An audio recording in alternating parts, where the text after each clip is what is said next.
Hey everyone, and welcome back to the Academy Insider Podcast. In today's episode, I'm joined by Mayor Phillip Jones, the mayor of the city of Newport News out in Virginia. He's a Naval Academy graduate, and in this episode, we talk all about his time in Annapolis as a Marine Corps officer and then beyond, and how it led him to now be leading a city of close to 200,000 people in Virginia. We talk all about how the Naval Academy and the Marine Corps set his foundation of who he is as a man and as a leader, and I think it'll be a really interesting discussion. Again, I talk a lot about how the mission of the Naval Academy is development in order to graduate leaders who are dedicated to a career of service, whether that be in command, in citizenship, or in government. And so in this episode, we're going to talk about what was the foundation and what things really shaped him in his journey to being the mayor of the city of Newport News and getting into a political career. And so I hope you enjoy this episode. If you ever have any questions, let me know. Otherwise, I really hope you enjoy getting to listen to Mayor Phillip Jones, because he's the man. He's a tremendously great individual, and I'm excited for you to hear him talk.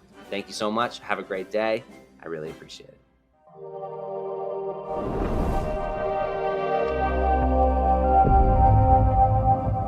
The Academy Insider Podcast is sponsored by the Vermeer Group, a residential real estate company that serves the United States Naval Academy community and other select clientele in both California and Texas. If I can ever answer a real estate related question for you or connect you with a trusted Academy affiliated agent in the market which you're in, please reach out to me directly at grant@thevermeergroup.com. You can also reach out to me on my LinkedIn page, Grant Vermeer, and I'd be happy to respond to you there. Thank you so much. And now let's get back to the episode. All right, hey everyone, and welcome back to the Academy Insider Podcast. Mayor Jones, thank you so much for taking the time to be with us today. You mind just telling the audience a little bit about yourself, where you're from, how you ended up at the Naval Academy, what you did in the Marine Corps, and how you ended up doing what you're doing now? First of all, Grant, I just want to say thanks so much for the opportunity. It's funny, I was in the gym this morning. I had my Naval Academy t-shirt on. We're actually shooting a promo for the gym. So anytime I can talk I love it. all things Academy, it's great. Those who don't know me, hey, I'm Mayor Phillip Jones, mayor of Newport News, Virginia. It's actually where I'm from. My mom and dad were actually Air Force Academy graduates. They were USAFA class of 82. And like any good son, and I'm the firstborn, I had to do the exact opposite. So did not even apply to Air Force Academy, actually only applied to West Point and Annapolis. And we can talk about it a little bit later, but everything worked out. I was able to go to the Naval Academy class of 2012. After that, I service selected Marine Corps. I was infantry active duty for about 6 years with 1st Battalion, 8th Marines. Had a really great time with that battalion and that company. After that, I went back to the basic school as an instructor, and then I wanted to basically, shift my focus in life. I love the Marine Corps. I'm actually still in the reserves with the Marine Corps Innovation Unit, but I got out. I went to Harvard for my business school education as well as my public policy education, because I think, the intersection of the public and the private sector is going to be the future. After doing that, I did consulting like every, MBA grad. I did consulting for about 18 months, and then I moved back home to Newport News and ran for mayor in November of 2012. We were able to pull it out. I've been mayor for about 2 years, and it's my dream job. It's the, equivalent of being like a regimental commander. I have, over 600 police officers, a lot of fire officers, and every single day I get to wake up and make sure that Newport News, Virginia is the best place to live, to work, and to raise your family. So really excited to be here, Grant, and looking forward to this discussion. All right, and for everyone listening, it's really easy to tell that the mayor is a great guy. And just for background, like one of my best friends from the academy was actually at the basic school while you were going through it back as an instructor. And so everyone, everyone loves you from all aspects of the Marine Corps life to the academy life to everything. So for everyone listening, everything that you hear in this is completely genuine from this man. So it's really nice to have you here, and I appreciate it. As you were kind of going through the Marine Corps and getting out, did you always know that you wanted to run for mayor of the city of Newport News? Like, was this something that growing up you had in the back of your head that you wanted to come back and be the mayor? Or kind of what inspired you to actually make this choice and get back into leadership and government? That's a really good question, and it's funny. For the most part, if you are a veteran and you're going through your MBA or your JD, everyone reaches out to me to say, like, how did you do it? Like, what are some of your thoughts? And honestly, my first year of grad school, so I got out of the Marine Corps active duty around 2018. I took the first year and tried to figure out, what type of life do I want to lead?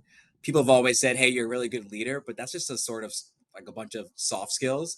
What do I really want to make a difference on in the world? And there's like an old quote, if Mhm. you want to change the world, the world, start at home. And I'm really only from, one of two places. I was born in Okinawa, Japan, but I grew up, starting in fifth grade, I grew up in Hampton Road, which is in Southeast Virginia. And so I love my city. I knew there was a lot of opportunity. For those who don't know, we're a city of just under about 190,000 people. So we're the fifth largest city in Virginia. And, directly linked to the Naval Academy is we're only a city because of Newport News shipbuilding. So it's the number one or the largest employer in the state of Virginia and the Commonwealth. And we build every single aircraft carrier, and about 30% of all submarines are built in the Newport News shipyard dry dock. So it's the perfect combination of leadership skills, Marine Corps, and the Navy. It's actually funny, Grant. Yesterday, the Secretary of the Navy came down to Newport News, and we're able to tour the new carriers in the shipyard. So it's That's everything sort sweet. of goes. And the best part is my academy classmate, Donnie Bowers, is actually the SecNav's flag aide. So it's all goes together, and it's good to see Naval Academy grads in all walks of life. But yeah, I got out of the Marine Corps. I didn't think mayor was going to be it, but about my Sure. second year in grad school, the current mayor was 74, announced that he wasn't going to run for office again. And for those who do politics, the best time to win is an open seat. And so Mhm. a lot of challenges and struggles, but we're able to pull it off. And every day we try to make a difference. I love it because originally you were on the pretty classic JO transition timeline from high performing JO to business school to consulting. You were on path to live that life, and then it was a quick switch over into the city government and leadership, and so that's really cool. I want to really focus this episode again. A large majority of our audience are young men and women who may be interested in the academy, and parents and loved ones of current midshipmen. So I really want to put a focus on how the Naval Academy, how the midshipman experience in Annapolis and then your time as a Marine really set the foundation for what you're doing now. And so I do want to just kind of start off with that question is how do you think your midshipman experience and being a student at the Naval Academy set the foundation for not even what you're doing today, but who you are today? No, I tell everyone it was not Harvard that shaped me, it was the Naval Academy. That's where I got the repetitions to be a good leader. And I personally think that leadership is a muscle, and the more you work on it, there's a quote at the academy is you can't be sort of a subpar midshipman and then you cross that stage at graduation and now you're the best in second lieutenant. There's always going to be your outliers, but for the most part, my classmates that were excellent in either sports or academics or in leadership were the same ones that were excellent leaders in the Marine Corps or in the Navy. And you can, they're all special forces or they're all, at McKinsey or whatever it is. So I really think that excellence is always going to be a habit. It's going to be how we can do it again and again and again. And so for me, I give the perfect example is youngster year. I think I'm taking 21 credits. I'm honors history at that point. And I think I get up in the morning, I have a PFT, then I do, like a 5 or 6 day. In the middle of it, I have, swimming class. Then I go back and do some like, battalion or brigade sergeant major meeting. And just the ability to stack all those meetings together, the ability to have good time management. It's the same thing that I use as mayor. Yesterday with SecNav, my schedule was booked. We also had the Secretary of Labor here. So we have all these cabinet level individuals. I do that, but then I immediately leave, get in my car, drive to the fire station, have dinner with my firefighters, and then we lost a police officer. So I went to her vigil. We lost a sergeant, so I went to her vigil that night. So I think the ability to just put things into compartments and able to sort of push through. I learned that plebe year and youngster year. Second class year you sort of refine it, and then first class year you're just really just getting ready for the Marine Corps, for the Navy. Yeah, no, absolutely. It's a huge lesson learned, right? And I think back on it as I tell stories about the academy and do this stuff. And as the plebes are going through it right now, they're making boards, they're doing signature sheets, they're going through and having to, study all the weekly pronos. They're having to navigate classes for the first time and their sport or their ECA. Like they're getting hit with exactly what you talked about, which is more things and more time management than you could ever know what to do with, right? And it requires that compartmentalization. It requires, being really good at prioritizing things that need to get done. And so I think that's an incredible lesson.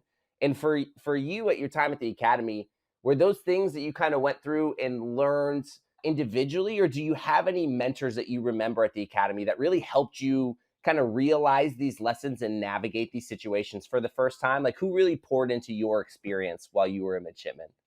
It's a good question. So I think first of all, it's Senior Chief Rodriguez. He was, the first time. I'm an Air Force family, so first time Mhm. you actually meet like a Navy chief, and sort of what that does to you. I think he was a Senior Chief selected at the time, but I was a pretty. I didn't struggle with academics at the academy. I Mhm. was sort of like I could not study and probably get like a 3.0 or a 3.1 to be honest. And I can remember, after plebe year he sort of pulled me aside and said like this is not that hard for you, but you're not living up to your full potential. And he was Mhm. always hard on me with uniform inspections and etc. And so he told me, you can just like if you want to go for the 4.0 you can have the 4.0. And so after that year I was basically knocking out 3.7s consistently. But it wasn't just because it's not a smart thing, it's just the ability to apply yourself. So I Sure. think my senior chief was amazing. And then I was on 7-4, 15th Company, Feisty Goats. I truly believe that iron sharpens iron, and to go through with my sisters and brothers, and I'm not sure how the academy is back now, but we didn't rotate, right? So there was Mhm. only 30 companies. We were plebe summer till the end. Like those are my Yep. closest friends. We text all the time. So really just trying to keep up with them. And then once again from the academy, academy is very strong. Then I go to the academy class at TBS, and then I go to the academy class at IOC, and then I go to my Mhm. battalion, right? So like I've sort of always been with the mids, and it's been great. But I just learned so much that first 2 years. One about manhood, and two just about what it takes to be a leader. I knew I wanted to be a Marine sort of early on, and so back then we had Major Shantosh was a walking. He was a living legend, right? I think either I think it was a Silver Star, Navy Cross, but like you Mhm. can imagine if you have Shantosh, you have Senior Chief, you have all these living legends walking around, you're only going to get better on a day-to-day basis. And to answer your question, and for anyone listening, it actually has changed a little bit. So currently, they shifted back. There's now 36 companies. So it's no longer 30 companies, it's 36 companies. And as of recently, they've been basically shotgunning plebes again. So basically, at the end of your plebe year, the company that you were with in plebe year, all the plebes will kind of get scattered across the brigade and entered into new companies for the remaining 3 years during their time in Annapolis. So again, comes with different pros and cons, but to kind of answer the question, if people are listening, is actually yes, you're no longer with the same company all 4 years. They've expanded the organization to 36 companies, and they're doing the shotgunning of plebes at the end of plebe year. So it feels weird when I go back and say that and trying to like stay in tune with the academy, because it feels like I want to believe I'm still like a recent graduate, like I was just a midshipman and nothing's changed, and then I'm like, no, that was like 10 years ago. It's like 10 years ago and stuff changes. So yeah, and you mentioned having a mentor there a little bit as well, kind of someone you looked up to that was a Marine. Was the Marine Corps what you always wanted to do? Or was that something that was developed over the time of the academy via approach mid and then kind of going on Leatherneck during a summer training? Or what really motivated you and attracted you to the Marine Corps? Yeah, I think, plebe year, everyone wants to be like a Navy SEAL or a doctor. I think I think it's like there's 10 spots and everyone goes for it. But for me, I think it was mostly the Marine Corps very early on. That was the leadership style that I tried to practice. And to be honest, being a mayor or being in the Marine Corps is pretty much the same. At the end of the day, it's servant leadership. It's showing up when your people need you. And we can talk more about it. But I had my first basically 2 days of mayor, I had a school shooting, right? And we got a lot of press on it, and everyone said like, "Oh, mayor, you did a really good job." And all I could say was, you know what? Like any one of my friends, Marine Corps officers, Navy officers, would have done the exact same thing. You get the phone Mhm. call, you as a leader are at the point of friction, and the point of friction was the school, right? So I think people underestimate how much leadership is required. And to be honest, I know we're talking about the academy, but a lot of these civilian jobs industry, they really lack leaders. And I think we talk about it, but these service academies are legitimately a laboratory in leadership. right? Everything that I learned from the academy. So a long way to answer your question, but the Marine Corps is really taught me a lot, and I use all of the traits, all of the little ditties, etc. I still use it on a daily basis. No, I agree wholeheartedly, right? And I think, like you're saying, the service academies set the foundation for you to continue to build upon that. And so, again, after graduation, you make your way to TBS. As we're talking about setting the foundation, how do you think the academy not only prepared you for life and being the mayor, but specifically prepared you for your initial training and going to TBS in the Marine Corps? Kind of how was that initial phase of transitioning again from being a midshipman to being a Marine officer? And then how did the academy prepare you to kind of excel and make your way through Marine Corps training? Yeah, so I mean, I think I lived in 7-4, so we had the 24/7 gym downstairs. So Yeah. the ones I tell everyone, if you put in the work, I'm a big fan of whatever you sow, like that's what you're probably going to reap, to be honest. And so the ones who were working out were the ones who didn't fall out in hikes, the ones who were physically ready, mentally ready. TBS was hard, but it's not that hard. It's like a 90, five Sure. percent pass rate or whatever. So as long as you don't get hurt, like you're going to be Mhm. okay. And so once again, I was very blessed and fortunate. I went through TBS and IOC with all of my academy friends, and so it was just like actually I miss the days of you walk out into like the P-way and it's like your entire class is right there, getting mud off your boots. But if you do the academy the right way and you use it to get all of your mistakes out, like that's how you're supposed to do it, right? You're supposed to show up to the fleet. You're not going to be perfect, right? But you're going to be ready to stand in front of Marines and command that platoon. Yep, 100%. And your MOS ends up being infantry. You're saying you become an infantry Marine. What was your time actually like in the Marine Corps at that point? Did you go on deployments, trainings, time out to sea on a MEU? Kind of what was your experience as a Marine, and how did that, and I'm sure, again, some of the exhaustion, some of the adversity, some of the difficulties, how did that shape you as a man, as a leader, and kind of what were some of your experiences really out in the field or out to sea with your Marines?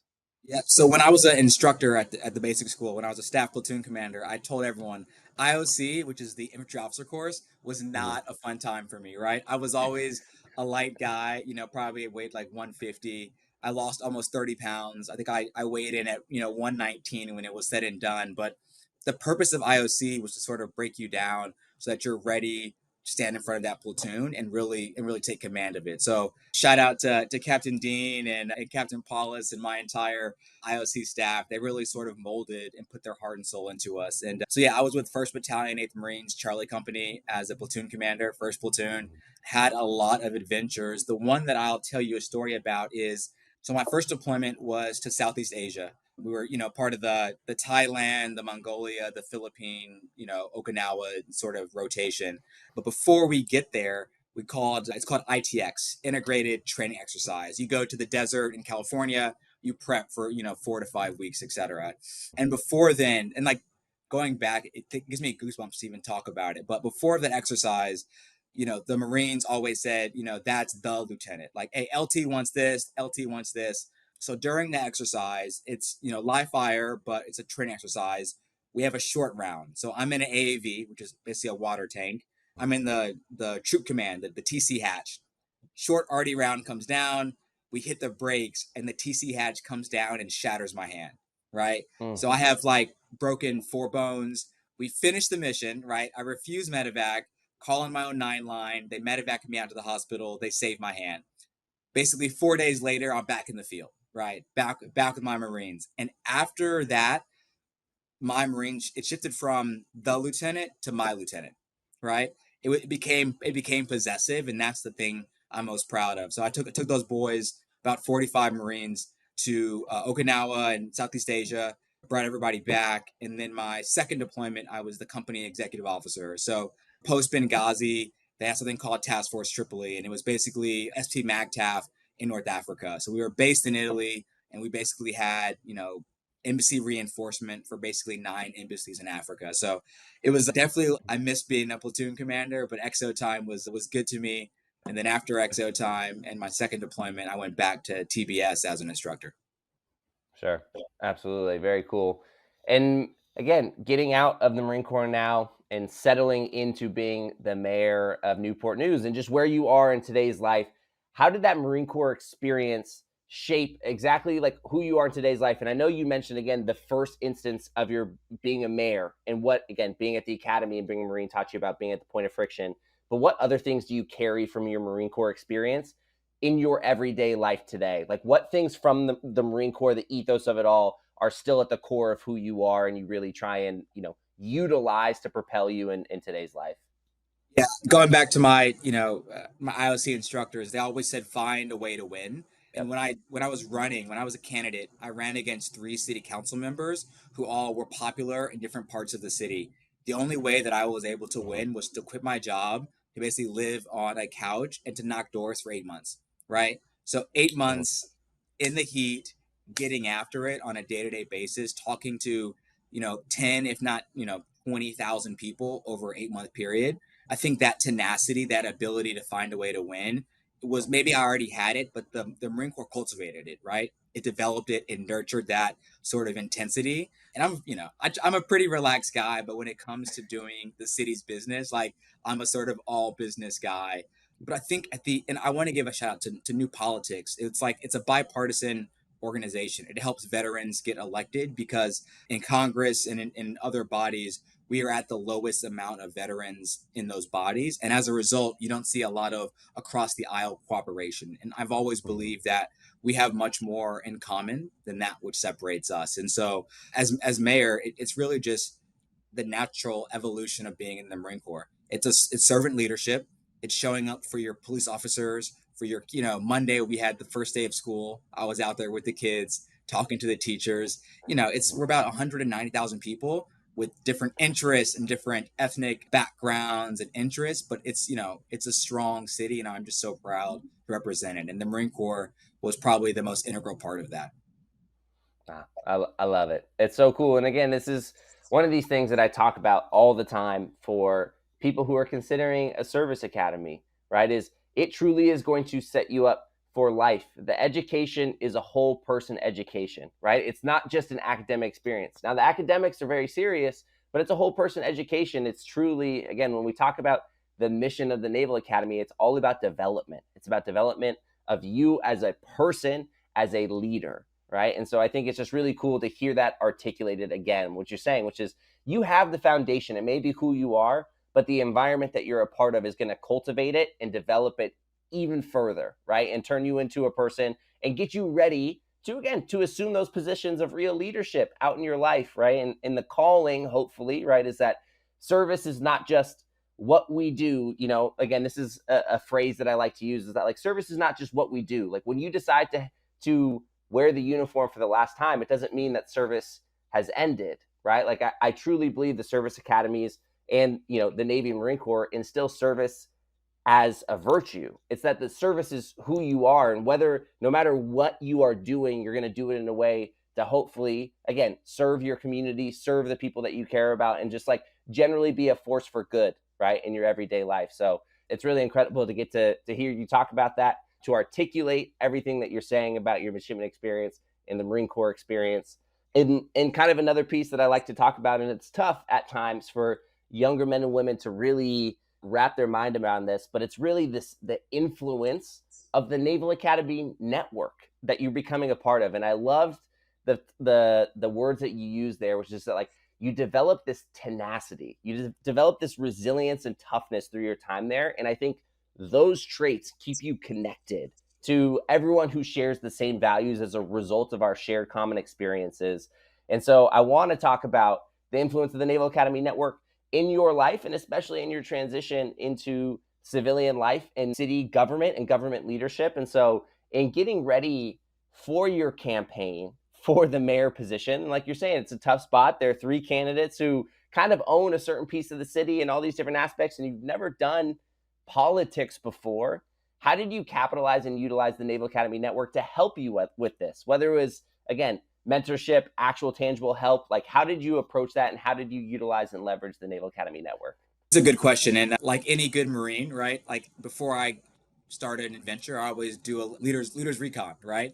So that's what I did during my second and third year at Harvard. Because of the network, I was able to talk to for the most part, every single veteran that had run for Congress or governor over the last 2 or 3 years, right? So like, that's 20 or 30 phone calls that I'm doing. So no need to recreate the wheel. They're like, no, Phillip, do this, do that, raise money here, do this, change this speech, etc. So I think it's just building that connection. And the second thing I'll say is I love the Academy network because it's not transactional, right? I'm sort of Mm-hmm. team no new friends, right? The people that I did plebe summer with, the people that I did TBS with or IOC, whether they're academy or non-academy, like if you saw me at the IOC death hike, like you know me. You know what I'm saying? Like there's no way I can flex. Like you know who I am, and I know all my friends are gonna watch and laugh at this, but it's hard to flex when people have seen you at your worst, whether it's plebe summer when you're 18. Unfortunately we've lost some classmates to plane crashes or accidents, etc., to suicide. And so like I think that brings you together as a class.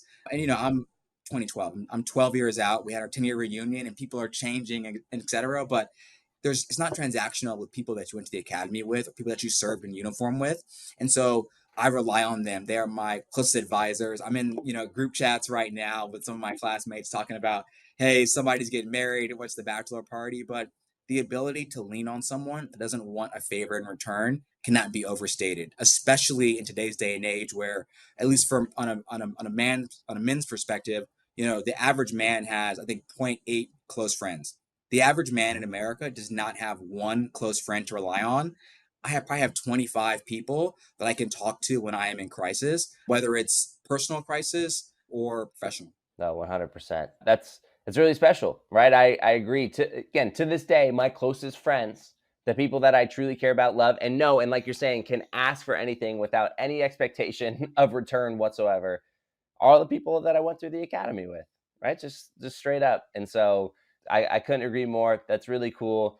And I just want to, as we start the transition into wrapping this up a little bit, how do you want to use your position now and influence over to make a positive impact in the communities of Newport News? Like, what is your vision with Newport News, and what are you hoping to accomplish during your time as the mayor? Yeah, so there's probably 3 or 4 things that I want to do in no particular order. Number one, with all the money that's flowing towards shipbuilding, I want to make Newport News the center of excellence for shipbuilding in the world. Right? We have Mhm. the Australian deal that was just signed with AUKUS. We have great power conflict coming up in the Pacific. You can only build aircraft carriers in one spot in my city, right? So I want to leverage that to make sure that we can build out my downtown like a lot of cities, their downtowns have been dying for decades, but I want to use the Navy as that investor to bring back my downtown.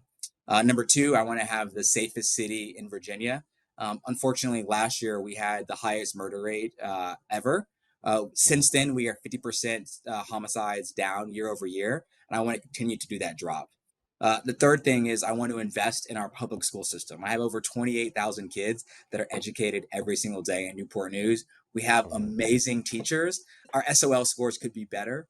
As mayor, I want to find the funding to make sure that we can double down and invest in our kids because ultimately, the kids are going to be the future.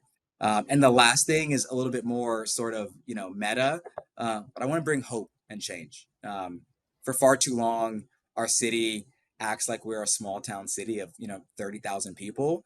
If there are conversations happening at the national level, Newport News deserves to have a seat at that table. And so under me, we will continue to invest in those things and grow in gravitas across the country. But I cannot overemphasize, like, it is an amazing team. It is not one person. I have 6 city council members. I have a city manager. I have an entire team, and we all work together to make Newport News the best place to live, work, and raise your family. Love it.